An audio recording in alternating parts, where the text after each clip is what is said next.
সরকারি চাকরি যেন এখন সোনার হরিণ। পড়াশোনা শেষ করে সরকারি চাকরির জন্য চেষ্টা করছি বেশ কিছুদিন ধরে। বাবার খুব ইচ্ছে ছেলে বড় সরকারি চাকরি করবে, কিন্তু আমার রোজ এই সকাল 9টা থেকে বিকেল 5টা পর্যন্ত অফিস খুব একটা ভালো লাগে না। আমার ইচ্ছা ছিল অন্য কিছু করার, আর বেকার বসে থাকতেও খুব একটা ভালো লাগছিল না। আমি রুদ্র, পেশায় একজন ফ্রিল্যান্সার। লোকে বলে এটা আবার কেমন চাকরি, বাসায় শুয়ে বসে কেউ চাকরি করে নাকি? লোকের কথা আমি শুনি আর হাসি। সময় বদলিয়েছে, প্রযুক্তিতে দেশ উন্নত হয়েছে, কিন্তু মানুষের মন মানসিকতায় আর উন্নতি হয়নি। সবাই চাকরি বলতে শুধু অফিসে যাওয়া বোঝে। সবার কথায় কান না দিয়ে আমি আমার কাজকে ভালোবেসে এগিয়ে চলেছি। আমি কাজটা খুবই এনজয় করছি। ফ্রিল্যান্সিং করে মাসে ভালোই টাকা ইনকাম করা যায়। আশা করি আগামী দিনে বড় কিছু করতে পারবো। কাজের চাপে তেমন একটা বাহিরে বের হওয়া হয় না। সারাদিন কাজ করে মাথাটা যখন একটু ফ্রেশ করতে মন চায়, তখন শুধু মিঠাইদার চায়ের দোকানে যাই। আজও বের হয়েছি সেই পথেই। এখন ফাল্গুন মাস, বাইরে না গরম না ঠান্ডা, আবহাওয়াটা বেশ দারুণ। তবে আজ আকাশটা বেশ কালো মেঘে ঢেকে আছে। বাইরে শীতল হাওয়া বইছে, কোথাও মনে হয় ঝড় বৃষ্টি হচ্ছে। একথা ভাবতে ভাবতেই বৃষ্টি শুরু হয়ে গেল।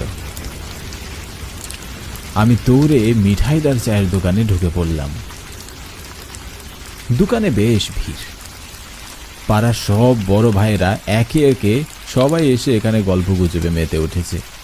পাশেই বড় ভাইয়ারা মিটিং করছে কি যেন নিয়ে। মিঠাইদা, এক কাপ চা দাও তো। শহরে গিয়েছিলে নাকি? না দাদা, বাড়িতেই ছিলাম। কাজের চাপটা একটু বেশি, এজন্য দোকানে আর আসা হয়নি। এই রুদ্র, কেমন আছো? নমস্কার দাদা, ভালো। তো কাজকর্ম কেমন চলছে? চলছে ভালোই। তা সবাই মিলে কিসের গোল মিটিং করছেন? আমরা গ্রামে সবাই মিলে ঠিক করেছি আগামী মাসের 1 তারিখে রামনগর পিকনিকে যাব। তোমার নামটাও লিস্টে আছে, তোমাকে যেতে হবে কিন্তু। না দাদা, আমি যেতে পারবো না। অনেক কাজ জমা পড়ে আছে, সব কাজ একা একাই করতে হয়। কাজের একটু বেশি চাপ। আপনারা ঘুরে আসুন না। আরে কাজের জন্য তো সারা জীবনই পড়ে আছে। কাজ তো আমরাও করি। একদিন ছুটি নাও কাজ থেকে, সবাই মিলে হই হুল্লোড় করবো, বেশ মজা করব। আচ্ছা ঠিক আছে, আমি ভেবে তাহলে আপনাকে পরে জানাবো।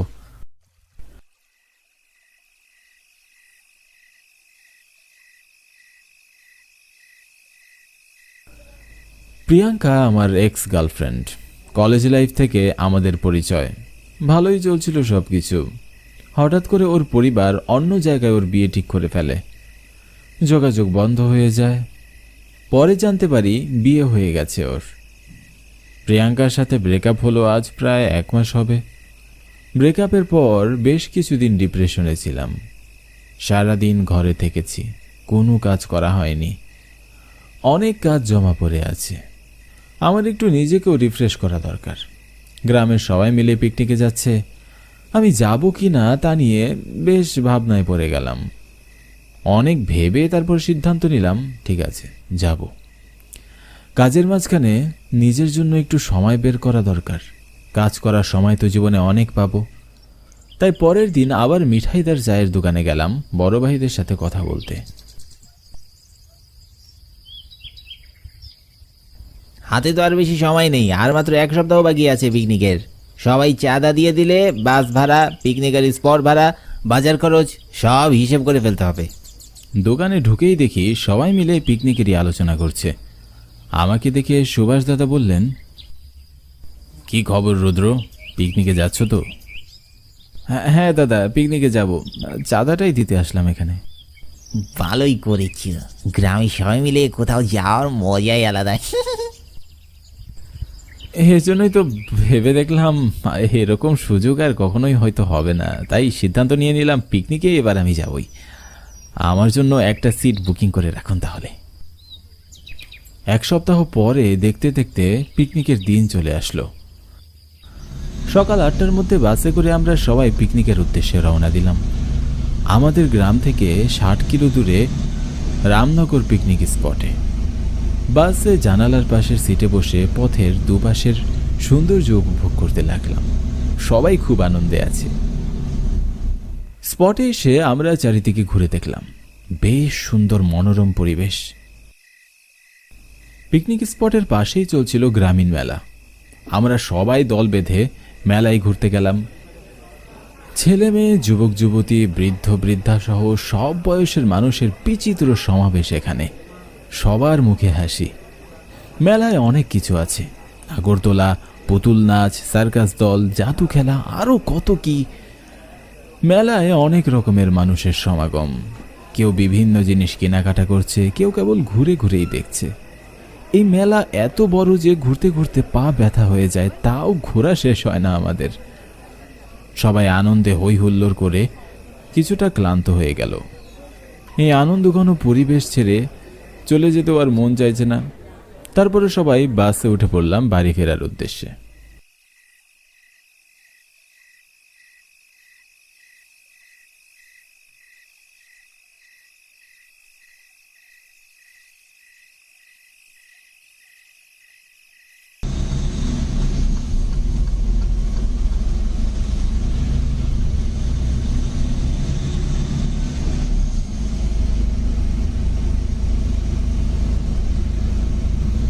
আজ চারিদিকের এমন অন্ধকার পরিবেশ থেকে মনে হচ্ছে আজ হয়তো আমাবস্যা। গুটগুটে অন্ধকার, আকাশে কোনো চাঁদ বা কোনো তারা কিচ্ছু নেই। রাস্তার চারপাশে শুধু গাছপালা আর ঝোপঝাড়। নিশি কালো অন্ধকারের মাঝে শুধু ঝিঝি পোকার ডাক কানে ভেসে আসছে। এতটা পথ আসলাম, রাস্তায় কোনো গাড়ি বা একটি মানুষও চোখে পড়ল না আমাদের। অন্ধকারের মাঝেই ছুটে চলল বাস। কিছুটা পথ যেতেই বাস রাস্তায় দাঁড়িয়ে পড়ল। সবাই বাস থেকে নেমে দেখলাম কিছু হয়েছে কিনা। সামনে তাকাতেই দেখি রাস্তায় বড় একটা গাছ পড়ে আছে। বাইরে কোথাও বড় ঝড় হয়নি, তাহলে এত বড় গাছ পড়ল কি করে? সবাই অবাক হয়ে গেলাম। এদিক ওদিক তাকিয়ে দেখলাম, নিশিকালো অন্ধকারে আশেপাশে কোনো কিছুই ভালোভাবে দেখা যাচ্ছে না।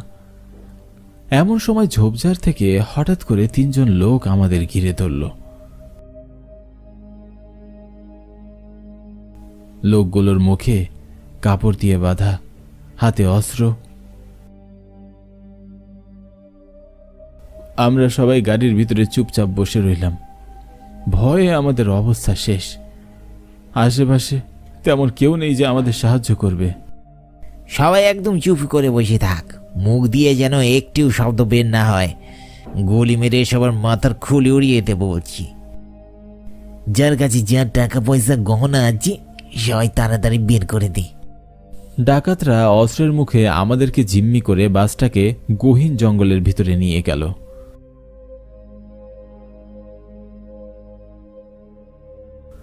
বাসের সবাই ভয় পেয়ে তাদের কথা মতো আমাদের কাছে যা যা ছিল সব আমরা দিয়ে দিলাম।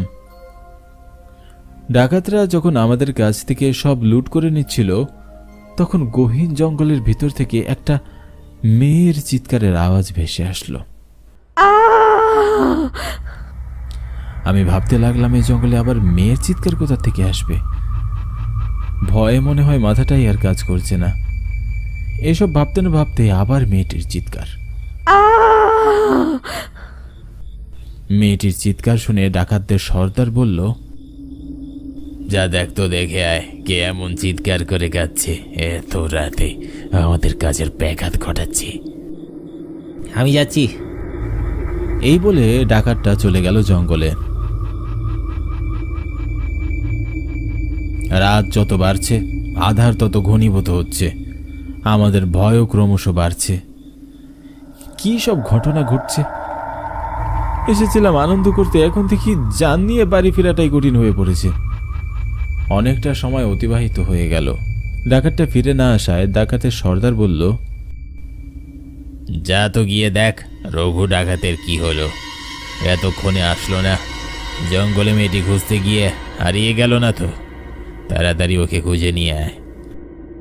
সর্দারের নির্দেশ মতো মনা ডাকাত চলে গেল জঙ্গলে রঘু ডাকাতকে খুঁজতে।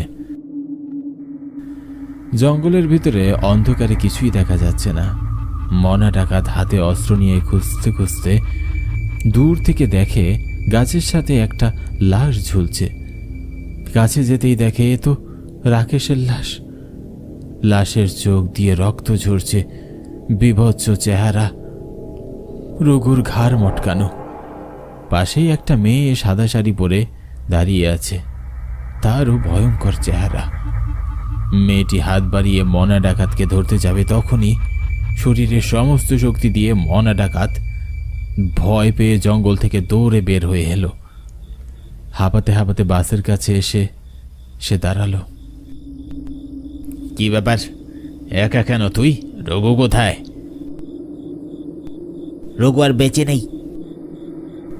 বলছিস কি তুই? মাথা ঠিক আছে তোর? হ্যাঁ, মাথা ঠিক আছে। জঙ্গলে ওর লাশ আছে, এখান থেকে পালাতে হবে। ভূত আছে। সুযোগ বুঝে আমাদের গাড়ির ড্রাইভার জোরে গাড়ি টান দিল। দুই ডাকাত বাসের পিছন পিছন দৌড়াতে লাগলো, কিন্তু তারা বাসটি আর ধরতে পারল না। হঠাৎ করে সাদা শাড়ি পরা মেয়েকে বাসের ভেতরে আমরা দেখতে পেলাম। ভূত বলে বলে সবাই আবারও ভয় পেয়ে গেলাম। মেয়েটি আমাদেরকে ভীত ও অসহায় অবস্থা দেখে বলল, দয়া করে আপনারা ভয় পাবেন না, আমি আপনাদের কোনো ক্ষতি করব না। আমরাও একদিন সবাই আপনাদের মতো রাতে পিকনিকের বাসে করে বাড়ি ফিরছিলাম।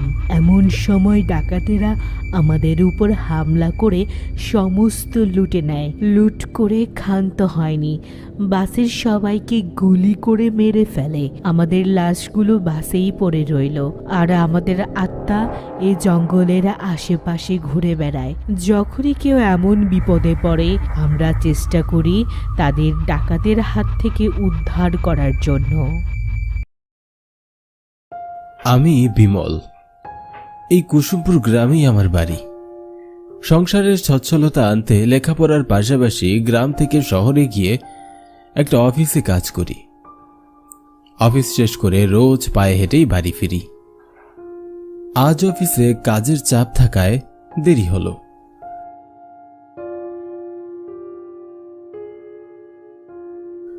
অফিস থেকে বের হতে সন্ধ্যা নেমে আসলো, তাই আর দেরি না করে অফিস থেকে বের হয়ে হাঁটা শুরু করলাম।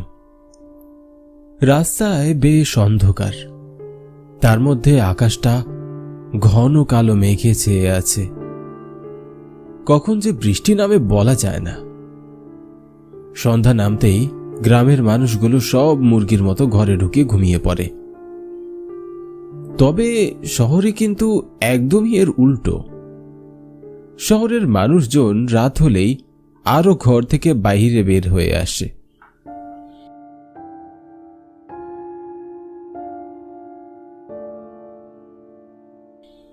মনে মনে এসব কথা ভাবতে ভাবতে হঠাৎ মনে হলো আমার পিছনে কারো উপস্থিতি আমি অনুভব করলাম। আমার মনে হচ্ছে আমার পিছনে কেউ হেঁটে আসছে।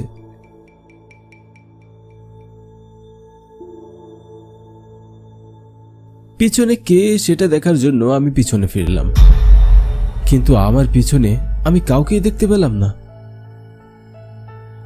ভেতরে কেমন যেন একটা ভয় ভয় করছে। তবু সন্ধ্যার পরে হাঁটতে বেশ ভালোই লাগছিল।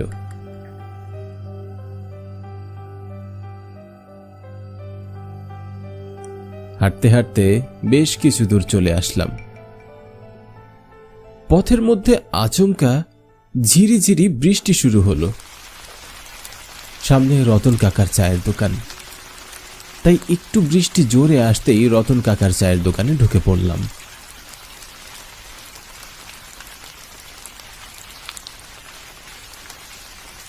এই চায়ের দোকানটা বেশ পুরনো। রোজ অফিস থেকে বাড়ি ফেরার পথে এখান থেকেই চা খেয়ে শরীরটা একটু চাঙ্গা করে তারপর বাড়ি ফিরি। রতন কাকার হাতের চা বেশ মজা, তাই তো প্রতিদিনই এই দোকানে মানুষের ভিড় পড়েই থাকে। রতন কাকা বেশ রসিক মানুষ। চা খেতে আসলে প্রতিদিন কোনো না কোনো গল্প ওনার মুখ থেকে শোনাই যায়। অনেক ভালো মনের মানুষ তিনি, সবার সাথে হাসি মুখে মজা করে কথা বলেন। চায়ের দোকানে আমাকে ঢুকতে দেখেই রতন কাকা বললেন, বিমল যে আজ বাড়ি ফিরতে এত দেরি হলো যে? আজকে একটু কাজের চাপ ছিল বেশি, কাজ গুছিয়ে বের হতে সন্ধ্যা হয়ে গেল। এমন বৃষ্টিতে এক কাপ চায়ের সাথে গরম গরম ডালপুরি খেয়ে দেখো, বেশ ভালো লাগবে। আজ অসময়ে বৃষ্টি নামলো। সময় যত বাড়ছে বৃষ্টিও দেখছি ততই বাড়ছে। আকাশটা কালো মেঘে ঢেকে আছে, চারপাশটাও কেমন যেন অন্ধকার। বৃষ্টির সাথে সাথে বাহিরে দমকা হাওয়া বইছে। বৃষ্টি না থামলে তো বাড়ি ফিরতে পারবো না। ভেতরে কেমন যেন একটা অস্বস্তি লাগছে। বারবার মনে হচ্ছিল আমার পিছনে কেউ আছে। আনমনে বাহিরে বৃষ্টির দিকে তাকিয়ে এসব কথাই আমার মাথায় ঘুরপাক খাচ্ছিল। এমন সময় রতন কাকা আমার ভাবনার ব্যাঘাত ঘটিয়ে বললেন, বিমল, ও বিমল, কি হয়েছে তোমার? ওরকম আনমনে কি দেখছো বাহিরে? না না, তেমন কিছু না। তোমার চোখ মুখ এমন শুকনো লাগছে যে। তেমন কিছু না, আসলে অফিস থেকে বের হয়ে কিছু দূর হেঁটে আসতে মনে হলো কে যেন আমার পিছু পিছু হাঁটছে। 2-3 বার পিছনে তাকিয়ে কাউকেই দেখতে পেলাম না। তারপর থেকে শরীরটা কেমন যেন একটা ভার ভার লাগছে। বুঝতে পেরেছি। তাহলে শোনো, আজকে তোমাকে একটা গল্প শোনাই। তাহলে আমার বয়স তখন সবে মাত্র 26 বছর, টকবকে যুবক। বিয়ে করেছি মাস 2 হবে। তোমাদের নতুন কাকিমা বায়না ধরলো বাপের বাড়ি যাবে। তার আবদার রক্ষার্থে তাকে বাপের বাড়ি বেড়াতে পাঠিয়ে দিলাম। কিন্তু 1 সপ্তাহ বেরোতে না বেরোতেই নতুন বউকে রেখে মনটা আমার আর টিকলো না। রাতেই মনে মনে ঠিক করলাম আগামীকাল দোকানের কাজ ছেড়ে বিকেল হলে শ্বশুর বাড়ি বউকে আনতে যাব। কিন্তু সেদিন দোকানে কাস্টমারদের এত ভিড় ছিল যে সন্ধ্যার আগে দোকান বন্ধই করতে পারলাম না। জামাই মানুষ যাব শ্বশুর বাড়ি, খালি হাতে কি যাওয়া যায়? তাই রওনা দিলাম বাজারের দিকে। সেদিন ছিল রবিবার, হাটবারের দিন। সেদিন বেশ ভিড় জমেছে হাটে। মানুষের আনাগোনা তো চলছেই, কি আর করার। আমি ভিড় ঠেলে হেঁটে গিয়ে হাট থেকে মিষ্টি বড় দেখে 2টা ইলিশ মাছ আর ব্যাগ ভরে বাজার করে রওনা দিলাম শ্বশুর বাড়ি। চারিদিকে বেশ অন্ধকার নেমে পড়েছে। এদিকটা কেমন যেন নিরিবিলি, নিস্তব্ধ হয়ে আছে চারপাশ। খা খা করছে পুরো পরিবেশ। আশেপাশে কোনো ঘরবাড়ি বা কোনো মানুষজনও পেলাম না। সামনে ঘুটঘুটে অন্ধকার। আজ আকাশটাও কালো মেঘে চেয়ে আছে। আকাশে যেন চাঁদ বা তারার কোনো দেখাই মিলল না। কালো অন্ধকারের মাঝে শুধু ঝিঝি পোকার ডাক কানে ভেসে আসছে। যেন গা ছমছম করার মতো পরিবেশ।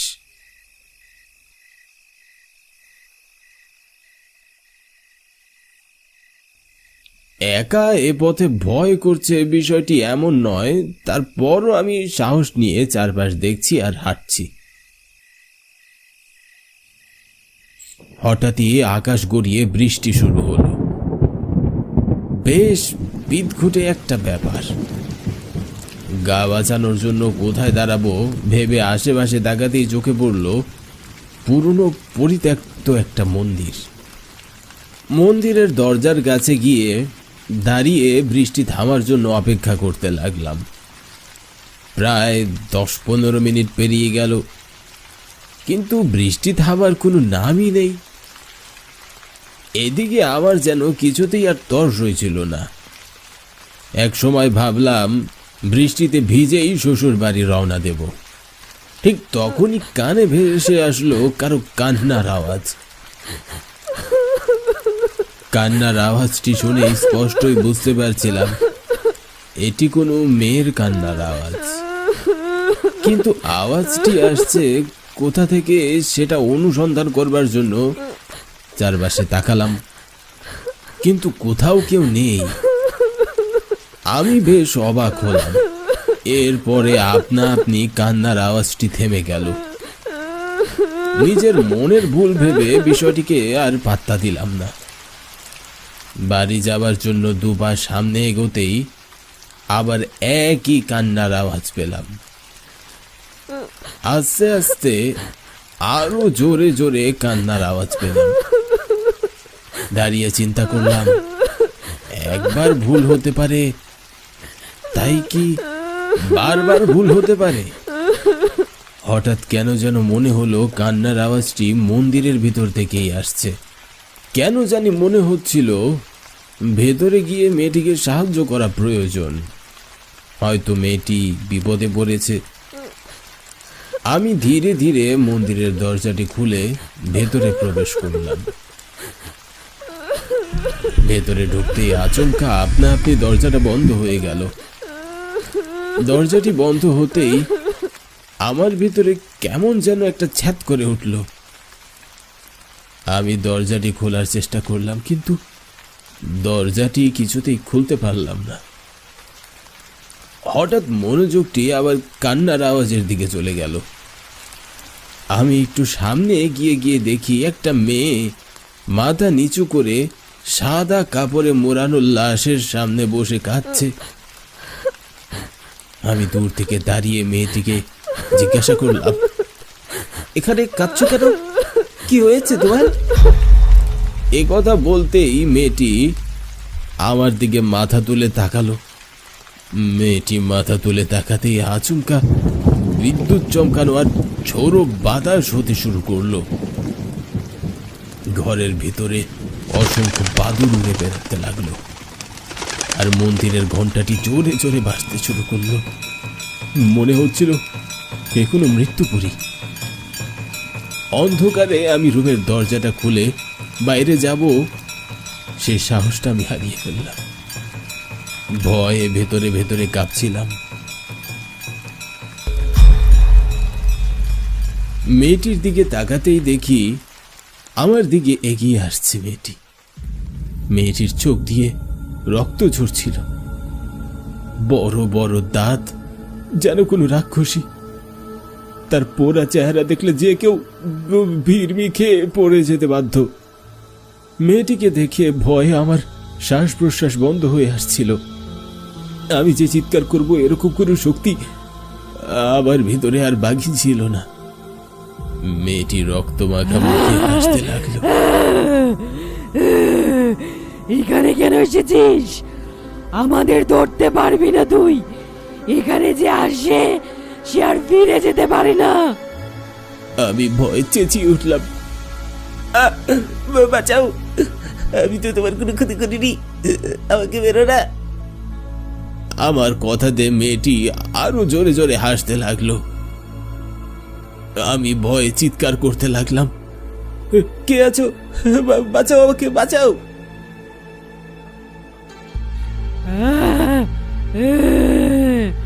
খুব ভয় করছে এখন, তাই না? তোর গাড়টা যখন মটকাবো তারপরে আমাদের তো বেঁচে থাকার সুযোগ দিলি না। এখন তোকেও মরতে হবে আমার হাতে। তোমার কোনো ভুল হচ্ছে, আমি তোমার কোনো ক্ষতি করিনি। কি হয়েছে তোমার? জানতে চাস? তাহলে শোন। এই গ্রামে রঞ্জু নামে এক কৃষক ছিল। আমি হলাম তার বউ। বেশ সুখেই দিন কাটছিল আমাদের, কিন্তু নদী ভাঙনে আমাদের সব ফসল জমি নদীতে বিলীন হয়ে যায়।